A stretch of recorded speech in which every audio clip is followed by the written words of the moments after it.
রাধে। শুভ সকাল ভিউয়ার্স।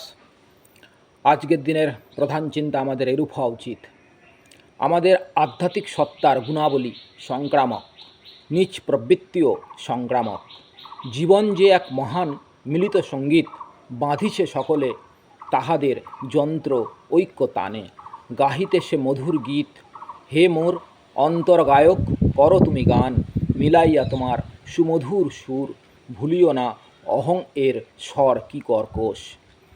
সুধা গীতহীন। আজকের দিনে মনে রাখবার মতো কিছু কথা।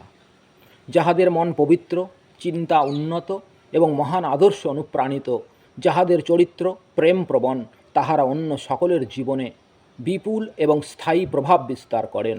আমরা যদি অপরকে অনুপ্রাণিত করিতে চাই, তবে মুহূর্তের মধ্যে বা সহজে সে কাজ সম্পন্ন করিতে পারিব না।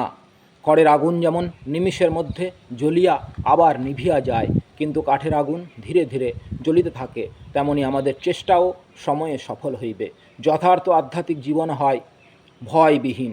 সাংসারিক লাভ ক্ষতির বিবেচনা তাহার মধ্যে নাই। আমরা যখন প্রার্থনা করি, ভগবানের কাছে পার্থিব দেনা পাওনার দাবি কখনো করিব না। সেই পরম সুন্দরের সঙ্গে যুক্ত হওয়াই স্বাভাবিক আকাঙ্ক্ষায় আমাদের হৃদয়ে প্রার্থনা জাগাইবে। আজকের দিনে প্রার্থনা আমাদের এরূপ হওয়া উচিত, সেই সর্বভূতে বিরাজিত প্রভু যিনি আমার মধ্যে আছেন, তিনি যে আমায় রক্ষা করিতেছেন, আমি যেন তাহা অনুভব করিতে পারি। তিনি যেন এই হৃদয়কে এমনভাবে অনুপ্রাণিত করেন যে আমি আমার সকল চিন্তা, প্রচেষ্টা ও কর্ম তাহারই সেবায় অর্পণ করিতে পারি।